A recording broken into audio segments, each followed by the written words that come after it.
Live, learn, live better, or at least hopefully live better. That is the essence and purpose of life.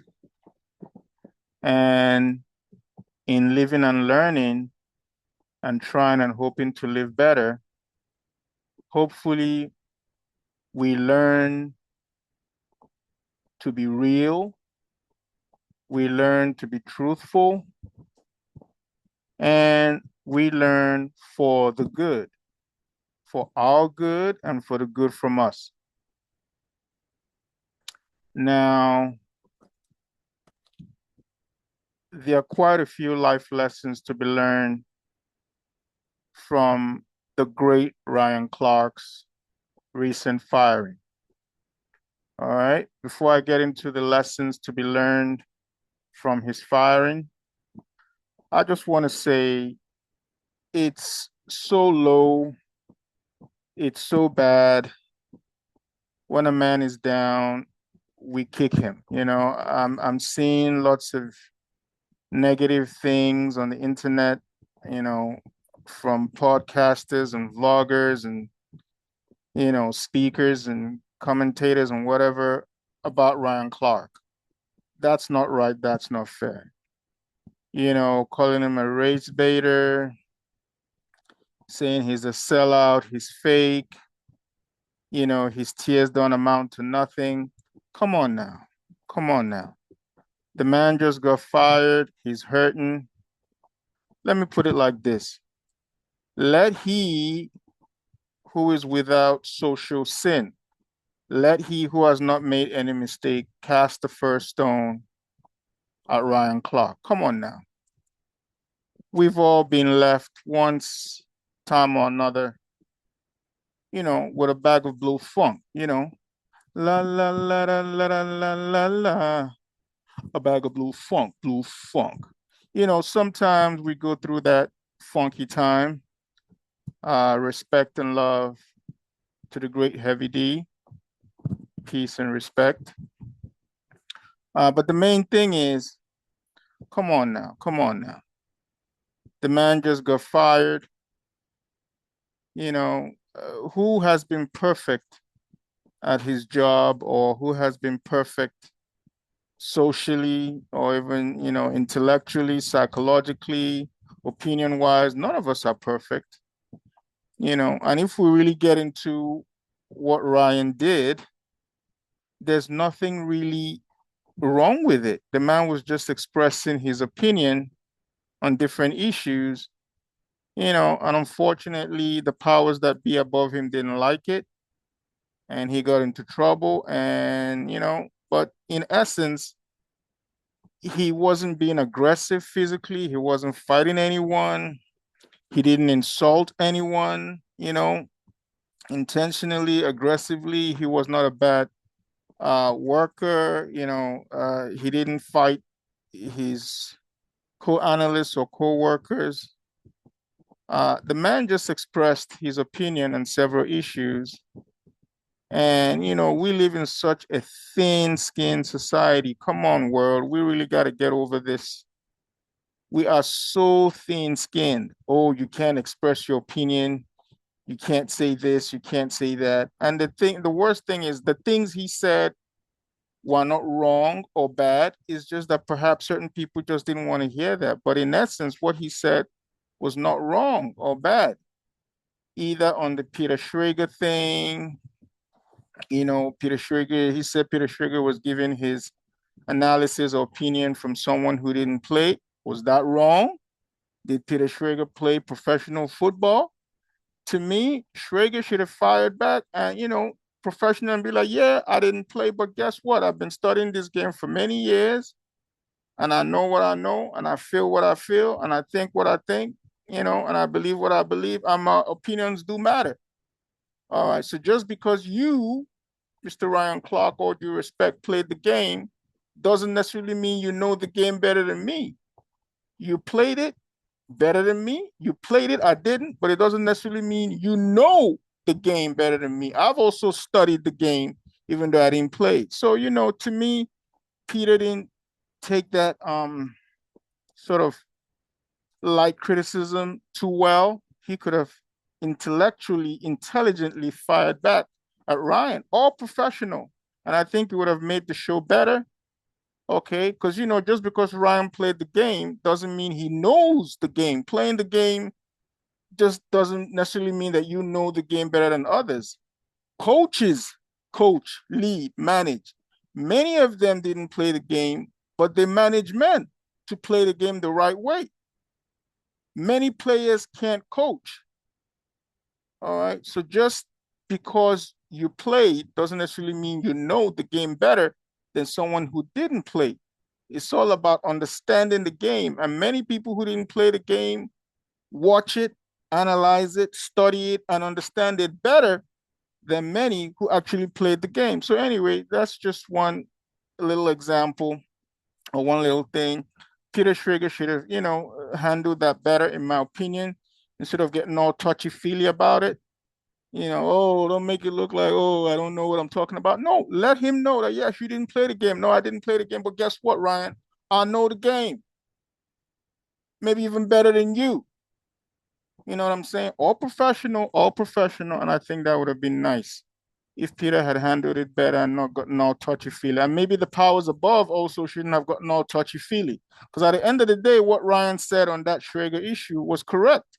Schrager was offering an opinion from the perspective, whatever it may be, from someone in fact, in actual fact, who didn't play the game professionally. So was Ryan lying? No, it doesn't mean that, Schrager can have a good opinion, but basically what Ryan said about Schrager giving an opinion from someone who didn't play the game was factually true. It doesn't mean that Peter's opinion was bad. It's just, it is what it is. Peter, you didn't play the game and you're giving your opinion from your perspective who didn't play the game. So like I said, Peter could have fired back and be like, yeah, I didn't play the game, but guess what? I know the game just as well as you or even better. All right, stuff like that. But anyway, on the Karen Lacey issue, I personally think it was a nice thing to reveal the situation, the truth of the situation. Maybe some people may not have liked it the way Ryan brought it up at the end of Van Pelt's segment, and show. But at the end of the day, what Ryan said, was it really bad? Was it wrong? Was it false? He was just shedding light on an issue that perhaps some people were like, maybe this is not the place and the time to shed the light. But okay. But the light that he did shed, the information he did provide, was it wrong? Did he lie? No, he didn't. So I mean, again, maybe that was a case of, wrong place, wrong time. But in essence, what Ryan said was not bad. That young man, in a way went through metaphoric hell, before taking his life, believing that, oh my God, the world thinks I did this. So, I mean, it's just a life lesson that Ryan was, exposing. It wasn't just about a black man.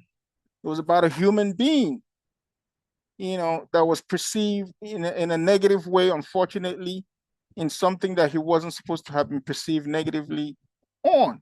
And Ryan was like, no, this is not right, because this man took his life, or, went to his demise, feeling that, oh my gosh, this is what the world feels about me. So, I mean, it could have been about anybody. It could have been about a white woman. It could have been about a Pink Panther. It could have been about anyone. It just happened to be a black man involved in that case. Angel Reese and other issues, Ryan had a right to express his opinion. All right, but it just seemed like some people didn't like it, and it is what it is. But let's get into the main life lessons from his firing. Number one is, I guess Ryan is learning this, knowing this, getting this, and the rest of us as human beings, we now also have to learn this from his situation. Understand your social environment. That's lesson number one. You got to understand your social environment. All right. So Ryan is at work You got to understand the people you're working with. You got to understand their mindset. You got to understand policies, both official and unofficial, and go with the flow. Like there's a saying, when you're in Rome, behave like the Romans. So maybe that was something Ryan didn't read properly. He didn't read his social environment properly to know, okay, even though what I'm saying is important or what I'm about to say or thinking to say is important, well, maybe this is not the right setting for it. But I know he's learning that right now. So, understand your social environment and conform, because we as human beings live every day in different social environments, and if we don't conform for our own good, it leads to our demise. No man is an island. Okay. But that kind of leads to lesson number 2. At work, keep the main thing the main thing. So I guess Ryan is now learning that. Okay, this is a sports network, ESPN. This is the company hiring me. What do? We do sports. Okay, I'm a sports analyst. I'm a sports commentator. I'll keep it. Oh, everything I'm going to say, I'll keep it on sports. All right. So he should have just, now I guess he's learning that. Keep the main thing the main thing. The main thing on ESPN was sports. Keep it sports. You might have a passion about, social justice issues and extracurricular issues. Then look for a different platform for that. But, ESPN, Sports Network, keep your comments, your analysis, your words and everything focused mainly on the main thing, which is sports. All right. And then if you do want to say something different, we're moving on to lesson 3. Get and create your own, just like his pivot with his boys now, Shannon and the other dudes. So if you do want to say something extra and you think, okay, well, the environment or the platform I'm on might be a little dicey, to express myself on these issues, then create a separate platform as you're doing now with the pivot and say what you want to say. Create your own, get your own, where you can say your own thing and you answer to yourself. And if bad things happen, that's between you and your listeners. If good things happen, again, that's between you and your listeners. You're your own boss. You suffer the consequences. You take the credit when it's good. You take the negative directly if it's bad. But there is no overseers, managers, bosses, whatever over you. You got your own thing. Say whatever you like. If it lands well, good for you. If it doesn't, you hope, it's still on you. Hopefully you learn from it.